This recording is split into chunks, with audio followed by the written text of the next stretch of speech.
Բարև ընկերներ, խոստացել էի, որ կրկին անդրադառնալու եմ Լոռու մարզի Գյուլագարակ համայնքի տխրահռչակ համայնքապետ, նախկին հանրապետական, այժմ ՔՊԱ-ական Խաչիկ Վարդանյանին։ Շնորհակալ եմ աջակցության եւ վստահության համար։ Վստահեցնում եմ, որքան շատ եք տարածում տեսանյութը, այդքան թալանչիների մոտ անհանգստություն է առաջանում։ Մի քանի օր առաջ անդրադարձել էի Գյուլագարակ համայնքում տեղի ունեցող մի շարք անօրինականություններին, ինչից հետո բազմաթիվ նամակներ եմ ստացել այդ համայնքից։ Պարզվում է, այդ համայնքում անօրինականությունները դեռևս 2022 թվականից մեծ թափ է հավաքել։ Լոռու մարզպետ Արեն Մկրտչյան, ինչպե՞ս եք։ Հիշում եք, երբ դուք ունեիք SOS անունով հաղորդում, երբեմն ձեր հաղորդման մեջ հայհոյում էիք թալանչիներին, բայց ես չեմ հայհոյելու, քանի որ չեմ կիսել այդ արատավոր երևույթը, բայց կարծում եմ, ձեր մարզում ահագին թալանչիներ են մնացել։ Միգուցե կրկին հայհոյեք, թե հիմա դրանք ձեր կուսակցականներն են դարձել, այլևս պետք է լռել։ Լռեք որքան ուզում եք, պարոն մարզպետ, բայց ես չեմ լռելու։ Ընկերներ, այսպես, պարզվում է 2022 թվականին Խաչիկ Վարդանյանը համայնքապետարանից հեռացնում է մի քանի աշխատակցի, իհարկե անօրինական, սրա մասին է վկայում նաև կայացած դատավորությունները։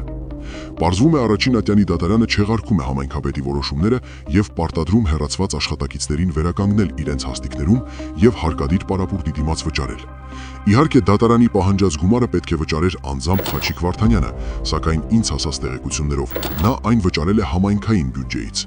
Նույն անձը չհամակերպվելով պարտության հետ երկրորդ անգամ է հեռացնում աշխատակիցներին աշխատանքից, որով ցույց է տալիս, որ դա անում է միտումնավոր։ Ընկերներ, իհարկե սա այն հարյուրավոր դեպքերից մեկն է կապված Խաչիկ Վարդանյանի հետ։ Այսպես,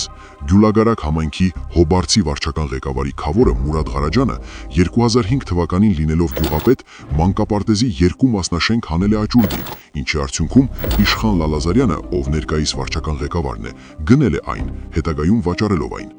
Բա Նիկոլ Փաշինյան, հատիկ առ հատիկ վերադարձնում եք, բա սրա մասին ձեզ չեն զեկուցել, թե ինչը ձեր սրտով չէ, չեք մտածում այդ ուղղությամբ։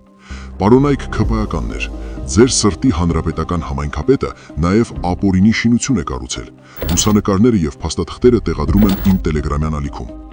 Վահագն Ալեքսանյան, ինչպե՞ս եք, որ բաղավում եք, թե նախկինների թալանը, դա ձեր կուսակցություն մտած նախկիններին չի վերաբերվում։ Մի տեսակ շատ հարցականներ, որոնց պատասխանները այդպես էլ չկան։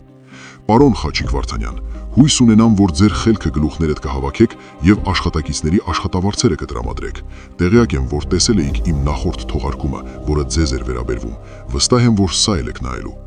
Այսօր այսքանը, կհանդիպենք երկուշաբթի։ Հարգանքներով, ձեր Հայը։